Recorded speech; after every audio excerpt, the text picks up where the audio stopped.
Shalom teman-teman semuanya. Aku percaya kalau misalnya kamu dengar renungan video ini hari ini pasti nggak kebetulan, tapi pasti ada hal yang baik yang Tuhan mau ajarkan kepada kamu hari ini.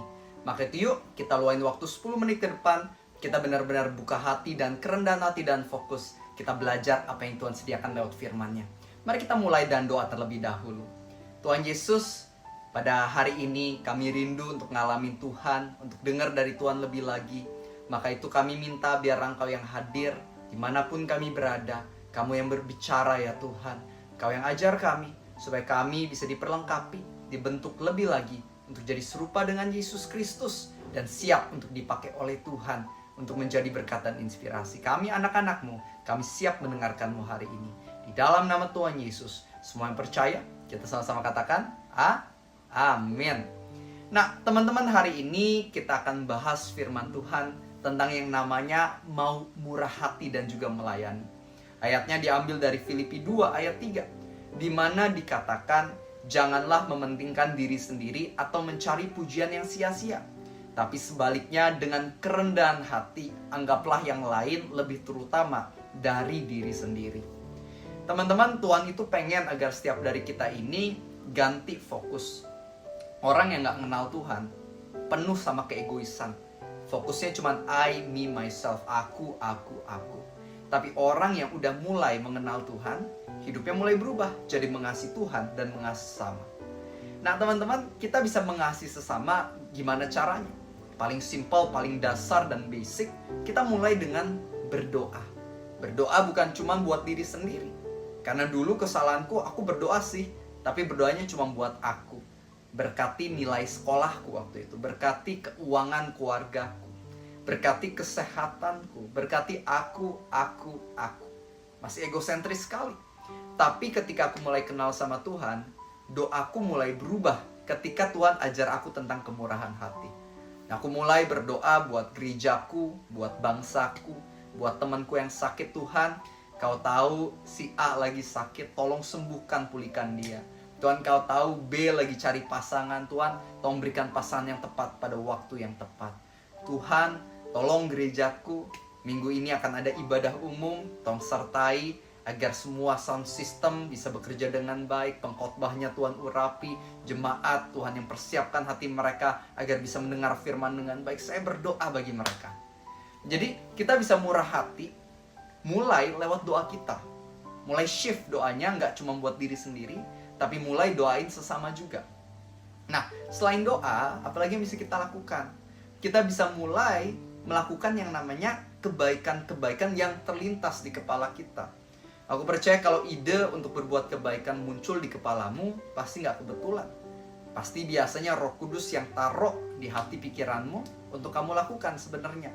Contoh, baru aja kemarin ini hari Kamis, aku ini ada beberapa kesempatan untuk berbuat baik. Contoh, waktu itu ada seorang gembala dari sebuah gereja kecil, dia ajak buat makan, buat ketemu, ngobrol, mau belajar katanya. Oh ya udah, jadi saya sediakan waktu, ada 1 jam saya bisa, ya udah saya ketemu.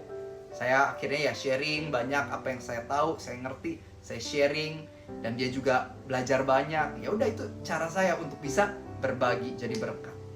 Dan habis itu saya lanjut, ada ketua komsel saya lagi sakit di Serpong, masuk rumah sakit, jauh dari rumah saya, dari Kelapa Gading 1,5 jam.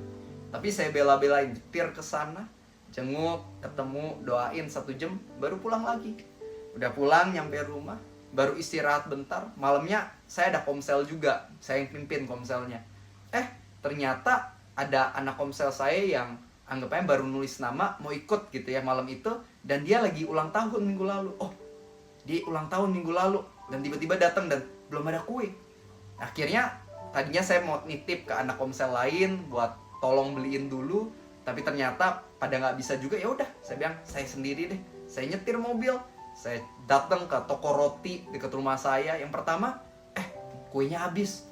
Toko roti kedua, kuenya habis. Toko roti ketiga, puji Tuhan, kuenya ada. Ya udah, beli gitu kan. Dan ketika anak komsel bilang, kita patungan ya, saya bilang, enggak deh, kali ini saya sendiri aja. Saya pengen menabur, saya pengen memberi. Nah ini contoh aja, itulah yang saya lewati Kamis kemarin ini. Nah, kenapa saya jalani hidup kayak gini? Karena tujuan hidup saya satu, untuk bisa menjadi berkat. Tentu ada yang bagian yang saya nikmati buat saya. Karena itu juga yang diinginkan oleh Tuhan, berkatnya untuk kita nikmati. Tapi jangan lupa juga, Tuhan pengen kita jadi garam, jadi terang. Ada yang buat kita nikmati, ada juga yang buat kita berikan. Ada yang sumber daya yang perlu kita pakai untuk melayani, untuk jadi berkat.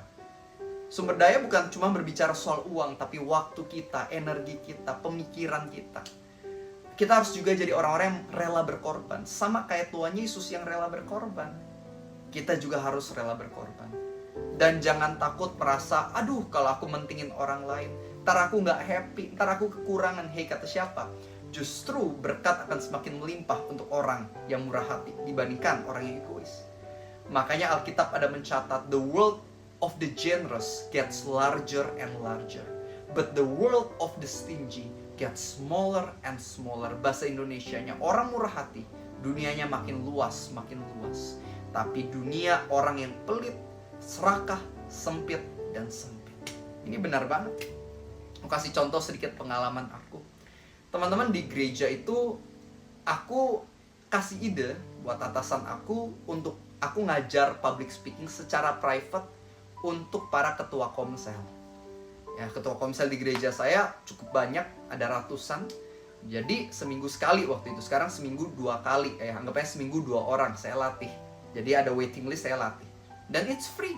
Saya benar-benar lakukan itu murni cuma pengen ngebantu supaya pelayanan gereja makin maksimal. Supaya gereja bisa jadi berkat yang semakin luar biasa. Saya kasih free. Padahal saya seorang motivator profesional juga, coach profesional.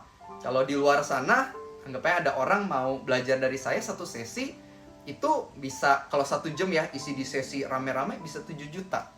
Gitu. Jadi anggapannya cukup mahal kalau di luar. Tapi kalau buat gereja, saya kasih free. Murni untuk melayani aja.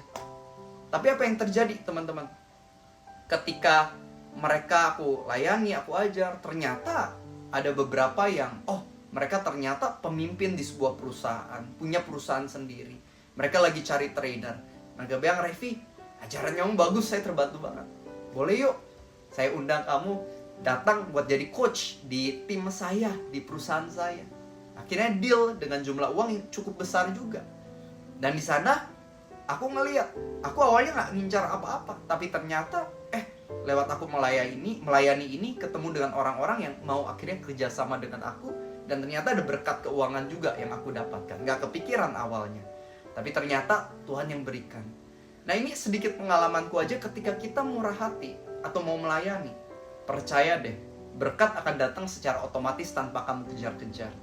Jadi intinya taat aja sama firman.